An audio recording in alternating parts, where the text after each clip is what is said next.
Welcome to The Explainer. Today, we're jumping right into a pretty dramatic story, the call of the prophet Ezekiel.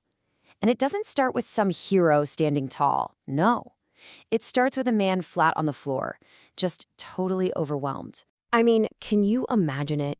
You see a vision of God's glory that's so intense, so powerful, you just collapse. You're face down on the ground, completely powerless.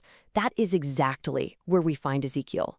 And the first thing God says to him, "Son of man, stand on your feet and I will speak with you." Right away, it's a command, not a gentle suggestion. And this isn't just about him being physically tired. His position on the floor, it's a symbol, right? It shows his total state of being.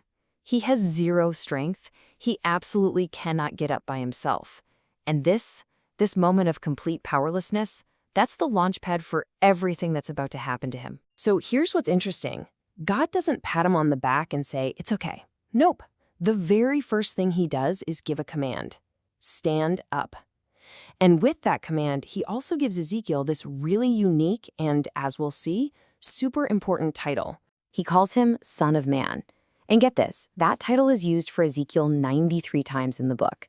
It's like a constant drumbeat, reminding him and us of his humanity, his weakness. Even as he's about to get this incredible divine mission, this name keeps his feet firmly on the ground. It's a reminder, you're just a man representing other men. Okay, and the sequence of events here is so key. Let's walk through it.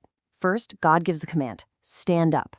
Ezekiel still can't move. Then, the Spirit enters him. Then, he's lifted to his feet. See that? He couldn't obey on his own. The command from God had to come first, and only then did the power to actually do it follow.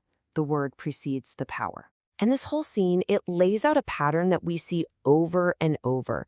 God's call always comes with his power. But the first step, the most important step, is for us to be like Ezekiel on the floor and just admit, I can't do this on my own. It's kind of a paradox, right? Real strength starts the moment you recognize you don't have any. Okay, so Ezekiel is finally on his feet. He's empowered by the Spirit. Now what? Why did God stand him up? Well, the mission is revealed immediately, and let me tell you, it is a tough one. He's being sent to his own people, the nation of Israel. And God does not sugarcoat this assignment, not one bit. Just look at these descriptions. He calls them rebellious, traitors, hard-faced, stubborn. I mean, this is not a friendly crowd waiting with open arms. This is a deeply, actively hostile audience he's walking into. Let's dig into a couple of those descriptions, because the original language is just so powerful. When it says hard-faced, it paints this picture of a shameless defiance. Someone who stares you right in the eye without a hint of guilt. And stubborn-hearted, that's a will that's like stone. It absolutely refuses to bend or change, even when it's obvious they're in the wrong. So here's the kicker. Ezekiel's job performance, his success, isn't measured by conversions. It's not about how many people listen to him. His only job is to be faithful and deliver the message. Why? So that whether they listen or not, they can never say they didn't know. They will know that a prophet was among them. All right, so if you're sending someone into a mission that hostile, you'd probably give them some instructions, right?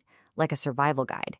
And that's exactly what God does. He gives Ezekiel instructions, but they're focused on protecting his own heart and spirit. And man, the metaphors God uses are intense. He says, you're going to be living among thorns. You're going to be dwelling with scorpions. He's not hiding the fact that this is going to be painful and dangerous. He's acknowledging it head on. And right after that warning, he repeats the command, do not be afraid of them.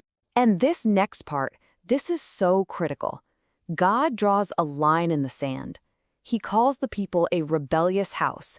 And then he turns to Ezekiel and says, but you do not be rebellious like them. This is the ultimate danger, isn't it? Becoming just like the thing you're sent to challenge. He has to stay separate, to keep his own heart surrendered to God, even when no one else's is. So you gotta ask, where does a person get the guts to face all that? To face the thorns and the scorpions? Well, it all goes back to that vision he just had. The source of his courage was seeing the absolute, mind-blowing power and glory of God. When you've seen that, well, the rejection of other people just doesn't seem so big anymore. But wait, we're not done yet. The whole call experience finishes with this final, kind of bizarre but really powerful moment. It's a test of his obedience, right on the spot. Remember how God just warned him, don't be rebellious? Well, he immediately puts that to the test with a very strange command. All of a sudden, a hand appears in front of Ezekiel, and it's holding a scroll. And God says to open your mouth and eat what I give you. Now this scroll, this is it. This is the message he's supposed to deliver. His whole ministry is written on this thing. So you have to wonder, right? What's on it? Good news? A message of hope, maybe? Nope, not even close. The scroll is written on both sides, front and back, and it's filled with lamentations and mourning and woe. It is a message of pure, heavy judgment. It's all about the awful consequences of their rebellion. It's pretty much the worst news you could possibly deliver. So when God tells him to eat this scroll, what's that all about? It's profound. He's being told to completely internalize this message. He can't just be a messenger dropping off a package. He has to digest this hard truth, to make it a part of him, before he can ever speak it to anyone else. And that really leaves us with a question to chew on, doesn't it? The story of Ezekiel's call, it's not just some dusty old history lesson. It really makes you think about what it means to be truly committed to a message, especially a hard message, one that people don't want to hear. Are you just willing to say the words, or are you willing to truly eat the scroll?